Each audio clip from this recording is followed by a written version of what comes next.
So I would like to welcome our first speaker this evening, James Buchanan. He is the campaign manager of the Christian climate change charity, Operation Noah. The Bright Now campaign, as it is known, calls on churches and faith communities in the UK to divest from fossil fuel companies and invest in clean alternatives. In the past, James worked for the Church of England on the pilgrimage to Paris ahead of the United Nations climate talks in 2015. He has also worked for Christian Aid and CAFOD. James is a Catholic and lives in the Oxford area. We look forward to hearing what the divestment from fossil fuels and the investment in clean alternatives will mean in practical terms for ourselves as individuals and for our faith communities. Thank you, James. Thank you, Barbara, and good evening, everyone. Thank you, Pat, for inviting me, and yeah, thanks to you all for welcoming me here. So yeah, my name is James Buchanan. I've been invited to offer a Christian perspective on the topic of creation and environment, and also giving some examples of practical action. So I'll speak a bit, as Barbara said, briefly about divestment at that point, and maybe one or two other things too. So just maybe to add a couple more things about my background. So as Barbara said, I'm a member of the Catholic Church. I've grown up in quite an ecumenical family. So my mum is Catholic, my dad is a member of the Church of England, and my grandmother on my dad's side was Quaker. So as I say, that's and in a personal capacity, I'm also involved with the Focolare movement, which I'm sure some of you will have heard of. So in my day job, as Barbara said, I work for the Christian charity Operation Noah. I'll not repeat what's been said, but it works with churches of all different denominations. So the Catholic Church, the Church of England, the Methodist Church, and so on. So I thought I might start by sharing how I came to be more actively involved in taking action on these issues, or my sort of ecological conversion story, as I guess Pope Francis would probably call it. So I'm just at this point going to share my screen and share slides. Hopefully this will work. Okay. So when I was in 2005, sort of when I was about halfway through university, Al Gore released a film called An Inconvenient Truth. I'm sure a lot of you may have seen it. And it made quite a big impression on me at the time.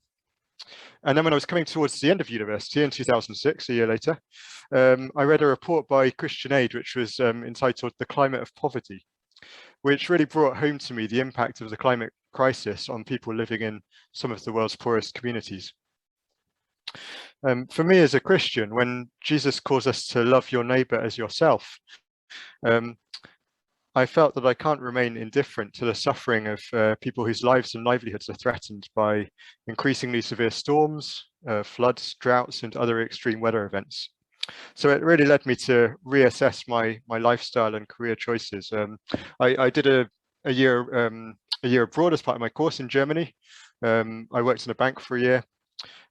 After university, I worked for the international development charities, Christian Aid and CAFOD, which were increasingly focusing on the climate crisis. So you can see a slightly younger version of myself a few years ago. And in 2015, I worked on for the Church of England, where my job was to coordinate a pilgrimage to Paris ahead of the UN climate talks, which was a joint project involving Christian Aid, CAFOD, and Tearfund. There were about 30 of us who walked for 2 weeks from London to Paris, arriving the weekend before the UN climate talks began. Following our arrival in Paris, there was an interfaith moment at the Basilica in Saint-Denis, and a handing of petitions to Christiana Figueres, who was chairing the UN climate talks. And here you can see the picture of the petitions being handed in. One of the most powerful moments for me was this one, where there were seeing people from all of the world's major religions on the stage, calling for climate justice for the world's poorest communities. I'm sure that many of you will have heard about Pope Francis's encyclical on the environment. Some of you might have read it, the encyclical, which is called Laudato Si, which came out in June 2015, 6 months before these UN climate talks in Paris. In the first few lines of his encyclical, he writes, "I wish to address every person living on this planet, and I would like to enter into dialogue with all people about our common home. So not just Catholics or Christians or people of faith, but all women and men of goodwill." So speaking about ecological issues is not new in the churches. Pope John Paul II and Pope Benedict XVI also highlighted the importance of these issues, but by writing an encyclical letter, Pope Francis has really put these issues at the heart of the Catholic Church's teaching. The former Archbishop of Canterbury, Rowan Williams, has also taken a prominent role in speaking out on environmental issues. More recently, Justin Welby, the current Archbishop of Canterbury, has said, "It is our sacred duty to protect the planet, as well as our neighbours around the world who are on the front line of climate change," which, as I said, really, for me, really sort of resonates with my original motivations for taking action on these issues. So earlier this week, as you might have heard, there was a meeting in the Vatican. Along with Pope Francis, it brought together the Archbishop of Canterbury, Justin Welby, the Orthodox Ecumenical Patriarch, Bartholomew, and representatives of Islam, Judaism, Hinduism, Sikhism, Buddhism, Confucianism, Taoism, Zoroastrianism, and Jainism. So really a huge range of faith groups. And they said in their statement, their joint statement, they said, "Future generations will never forgive us if we miss the opportunity to protect our common home. We have inherited a garden. We must not leave a desert to our children. Scientists have warned us that there might only be 1 decade left to restore the planet. We plead with the international community gathered at COP26, that's the UN climate talks I'm sure you know about, at the start of next month, to take speedy, responsible, and shared action to safeguard, restore, and heal our wounded humanity and a home entrusted to our stewardship. We appeal to everyone to join us on this common journey." And here you can see a photo of, I think, pretty much all the participants. I couldn't see Pope Francis in this picture, but I'm sure he was around somewhere.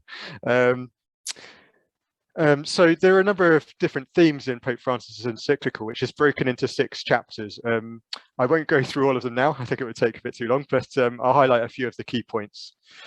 So in the first chapter, Pope Francis speaks about the earth as our common home, which we all share. And he goes on to speak about creation. In Christianity, we're familiar with creation through Genesis in the Old Testament, which includes the following. "Then God said, let us make man in our image, after our likeness. Let them have dominion over the fish of the sea, the birds of the air, and the cattle, and over all the wild animals and all the creatures that crawl on the ground."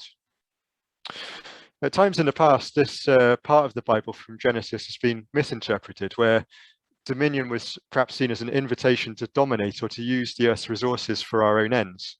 But nowadays, it's commonly understood that humanity is called to be good stewards of the gifts that God has entrusted us with and to care for God's creation. So Pope Francis also speaks about nature as a source of wonder and awe. He says that we can see God reflected in all that exists, and that this calls us into relationship with God. At the same time, he says there is an infinite distance between God, creator, and creation. And he speaks on multiple occasions about the interdependence of creatures. He moves on to reflect about the roots of the problem, which are spiritual and not only environmental.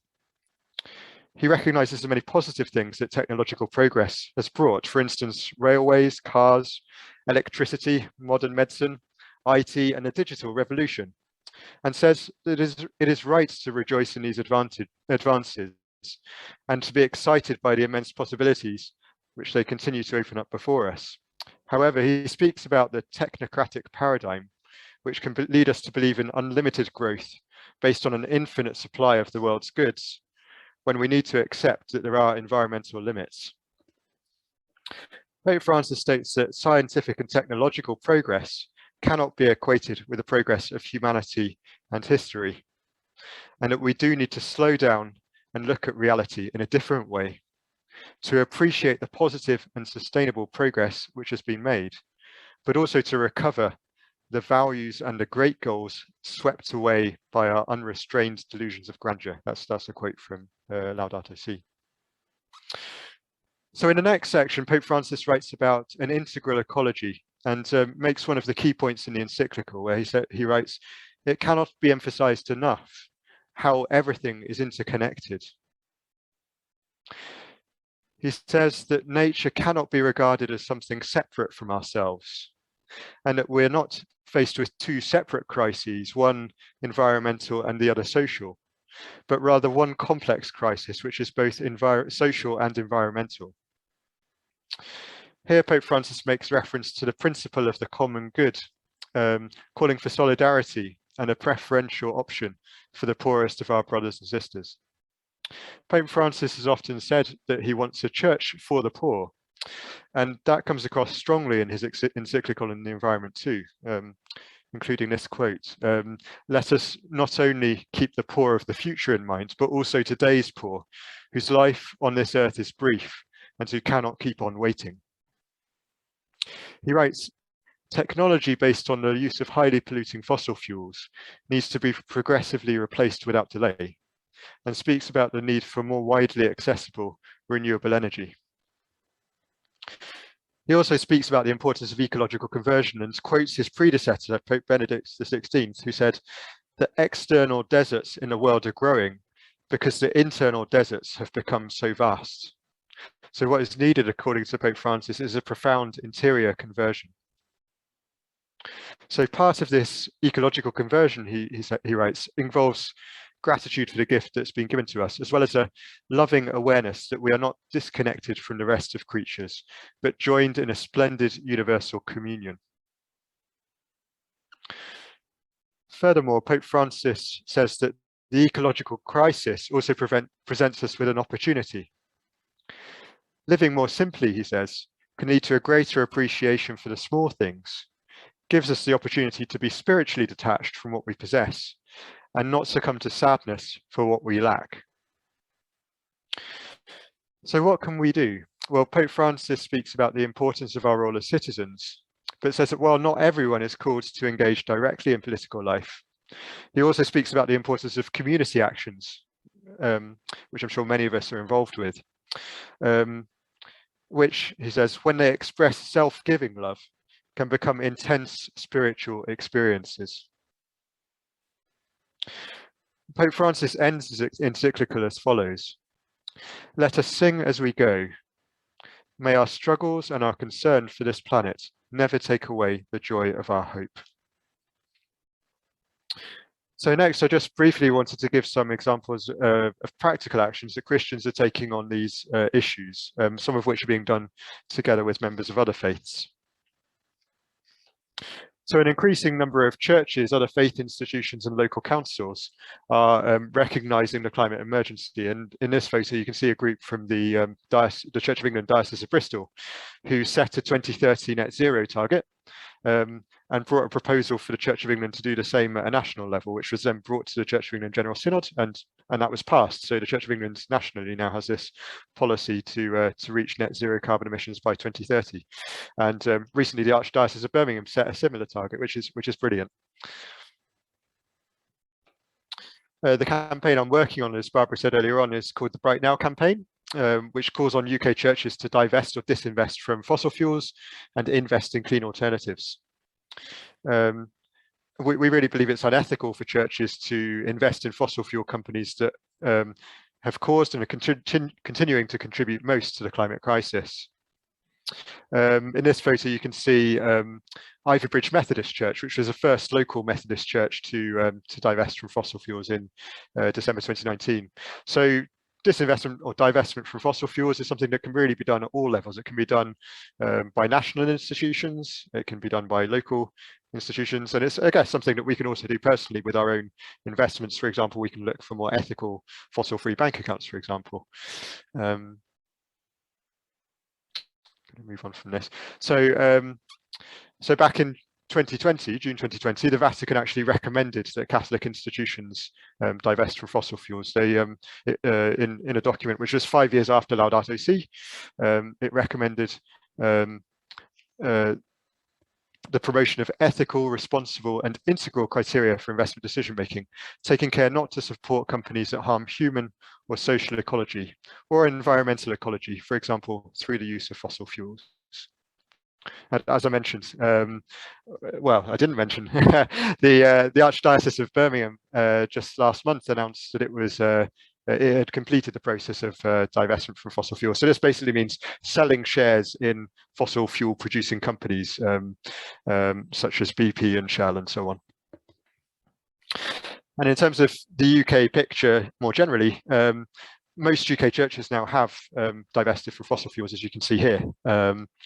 Starting with the Quakers, perhaps not a surprise that the Quakers are really at the forefront on this. And gradually more and more churches, quite a number of churches earlier this year have divested. The Methodist Church, Church of Scotland, the Church in Wales, and the Baptist Union.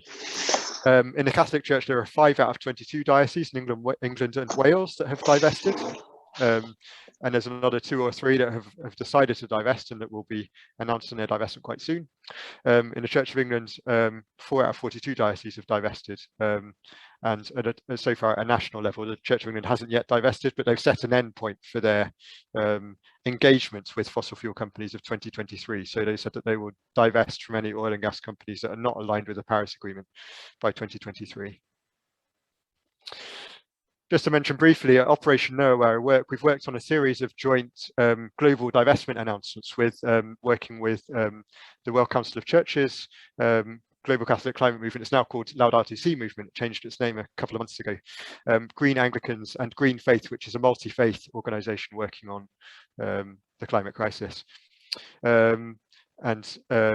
In our announcement last year in May, 42 faith institutions from 14 countries announced their divestment from fossil fuels, and we're currently working on the next announcement, which is going to be on the 26th of October. So not much time, but if there are any institutions that you're in touch with that you think might be interested, yeah, we'd be very happy to hear from you and offer any support we can with that.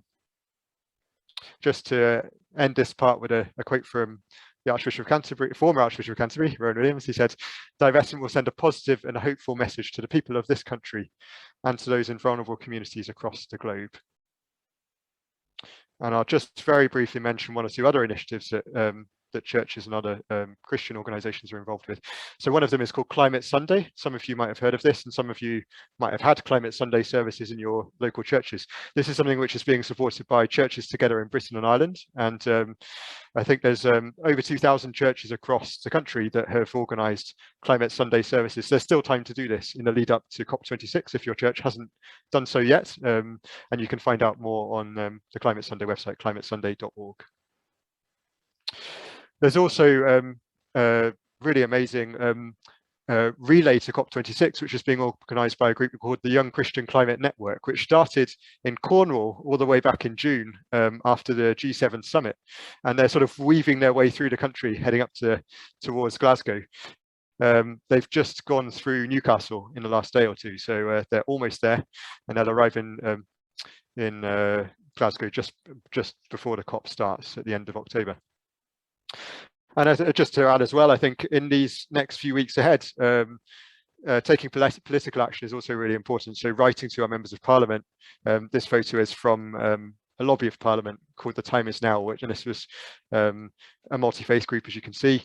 So I think, as I say, in these weeks ahead, writing to our MPs, calling on the government to really to implement strong policies on the climate crisis to make sure that we're really taking a lead in this country, hopefully will help to increase the chances of COP26 being a success. So I'm going to end there and looking forward to the discussion. Thanks a lot.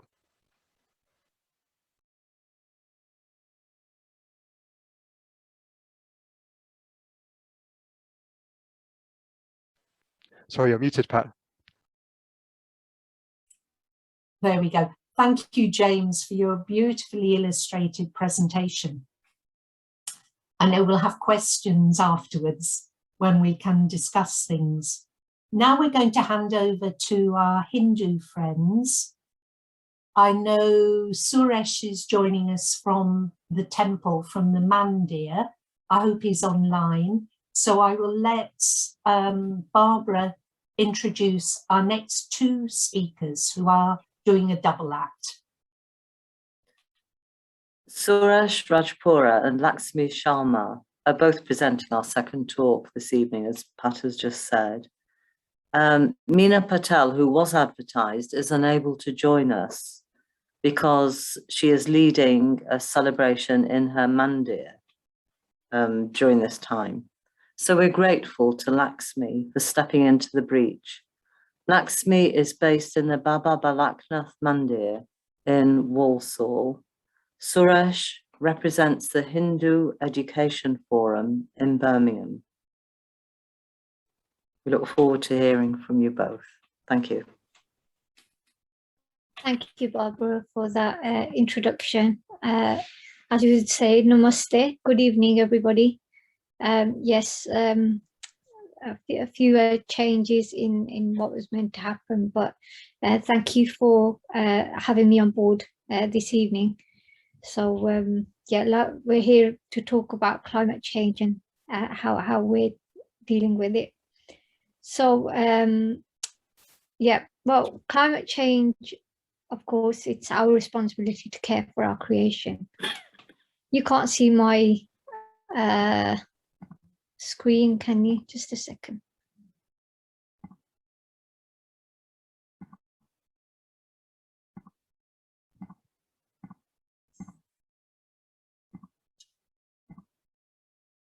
Yeah, can everybody see my screen now?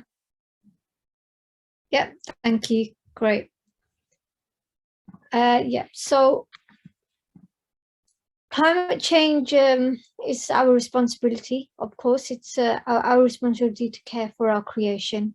And, you know, Mother Earth is our first instance of thought in Sanatana Dharma, in Hinduism. You know, how we call Earth Mother, yet we give it no respect, or we fail to take care of it. So what's the meaning of Om Deo Shanti? So it means in water, in plants and vegetation, in air and on earth. Shanti, which means be that, which is that element in its natural form without pollution. But obviously that's not something that is currently at this in this state right now. Oh, hang on. Some text error there, but I'll read it anyway. Sarva Bhavantu Shikanu, which means human rights. It means means that there's not only humans but animals and plants and vegetation, and we have this right not only for humans but, well, as we said, we have human rights, but ours continues on to animal rights as well. So this is only possible if all the 5 elements are in balance, as mentioned on the previous slide, and they're in its natural forms. So let's start with what is the Hindu and Sanatana Dharma view of the environment. So we're made of 5 elements, as already mentioned: earth, water, fire, air, and space. And we're not separate from environment. In essence, it means we are the environment.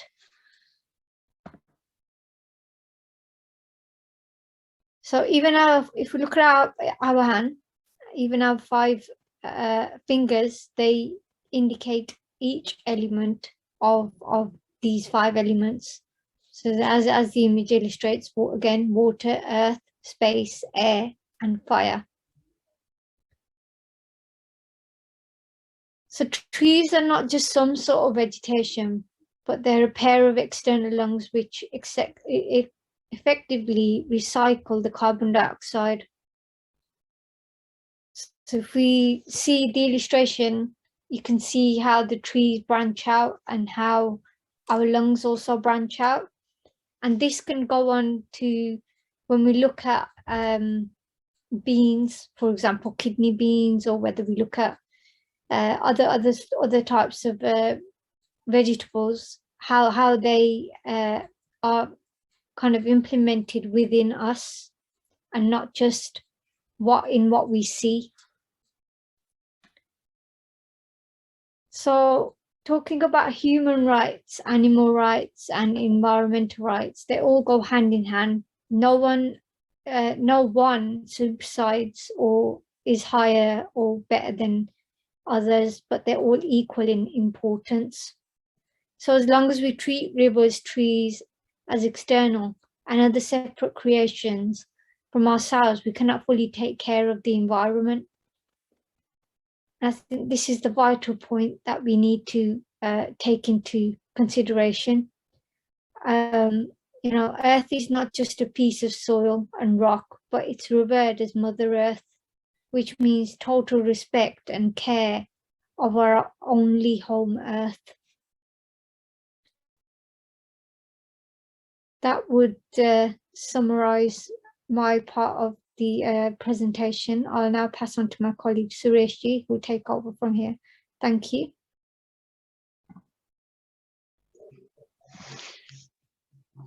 Hello, namaste, and good evening to everyone. But thank you for allowing us the opportunity to present Hindu perspective on environment. Can you all hear me? Hello? Can you hear me? Yes. Yes. Okay, that's all right. That's okay. Right. Okay. I wasn't sure. Yeah.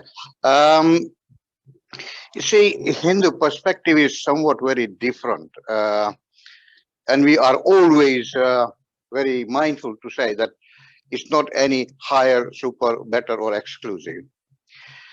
As far as Hinduism itself is concerned, the God doesn't come into any of these things at all. That humans, or men, or human, as we are not any higher, exclusive, or superior being than the rest of the so-called God's creation, yeah, or higher power. We simply believe that we all are made up of 5 elements, like my colleague Lakshmi mentioned: earth, water, air, fire, and sky. So the vegetation, the animals, us, the human being, anything is made up of 5 elements. And obviously the percentage is different. That's why, you know, we look different from each other, and other creation looks different from each from ourselves itself. Nowadays it's a fashionable thing, as we see it, you know, to care for the environment, vegetation, and all that thing.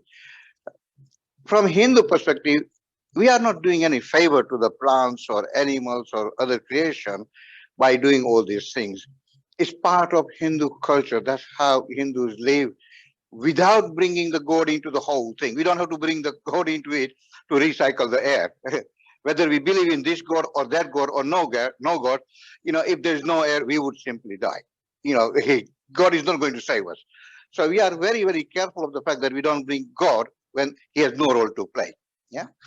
Now, Hindu view accepts and respects in its full entirety different views. Whether you believe in this God, that God, male God, female God, or no God, that's fine.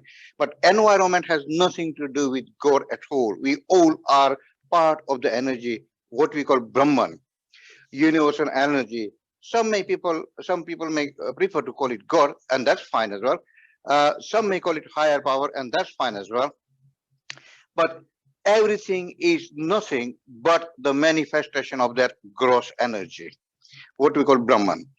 We are made up of the same energy as the trees, the plants, the animals, and all those things.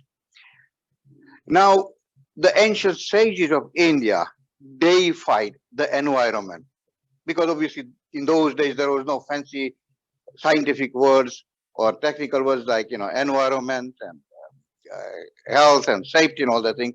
So they say to the people that, this god lives in this tree. This mother goddess lives in this water, in the river. That was just to make people aware, not to pollute the river or cut the trees. In reality, there is no god living or goddess living in the river or in the tree. But it was just explained for the easy understanding of the illiterate people in ancient time. Likewise, those who are familiar with Hinduism, if you go to the temple or look at any picture of the deity, because in Hinduism believes in different forms of the same god. There are not many gods. There's just one god, it's just different forms. So if you look at any of the deities like Ganesha or Shiva or Krishna or Mother Goddess, you will find some animal is associated, some pet animal. Again, that was just to reinforce that animals are just as much part of the creation, not necessarily made for your consumption, not that you are any better or superior than that, and to respect all the lives. Now, whilst we're talking about environment, and that is perfectly okay, two things I like to highlight from Hindu perspective. The first thing is that the population of this world, according to the internet search, and it can't be way out, is around 7 to 8 billion, which is fine. Now, we worried about environment and trees and vegetation, which is also important. Nobody's undermining the issue. But 8 billion people are slaughtering 64 billion animals every year for human consumption. Now, environment cannot possibly be saved, my friends, unless we stop slaughtering the animals. I'm not promoting vegetarian diet. You can eat and drink whatever you are happy with. But there is a consequence. There is a price to pay. 8 billion people killing 64 billion other creatures. That is a known start to the vegetation and environment. That comes because animals are living beings, whether it's a fish or chicken or whatever meat we prefer to eat. They are living beings. So we are bypassing them and we're going to the third element, which is the vegetation, to save it. That needs saving. Now we often talk about, don't we, my friends, that for future generation. Yeah, we owe it to the future generation. But from Hindu perspective, there is no such a thing as a new future generation as such, because we believe in reincarnation. So it is going to be for your own benefit or to disadvantage if you don't take care of the Mother Earth, air, vegetation, plants, animal kingdom, and everything. So Hindu view is somewhat more based on environment directly without bringing the religion or the faith or the divinity within, because we are totally interdependent. And like my colleague Lakshmi said, that the trees are our external lungs. By saving the tree, we are not doing anything very humane or anything very kind or being compassionate at all. We are just ensuring the continuity of our own life by saving the tree. Now, those who are familiar with Indian tradition, again, I don't want to bring the religion because we are very, very careful not to bring the God into everything. We don't want to use the God as a scapegoat or a source of inspiration. We have to take the full responsibility. Because we believe in law of karma, we do not blame anybody. If things go right, we take the credit. If things go wrong, we just take the blame as well. We do not blame God or give the credit to. Okay, we do give credit to God just so we stay humble and our head doesn't grow too big. But in reality, that is not the case. Like Lakshmi mentioned earlier in her talk, that normally a typical Hindu, when he wakes up, before he gets out of the bed or she gets out of the bed, he or she and offer the Mother Earth is our real mother. Our own mother, they are biological mother, and that's fine as well because they conceive us and give birth, carry for 9 months, do all the, change the nappies and all that thing. That is fine. But if it wasn't for the Mother Earth, then nothing could exist. So the real credit goes to Mother Earth and other 4 elements, altogether 5 elements that we need to protect.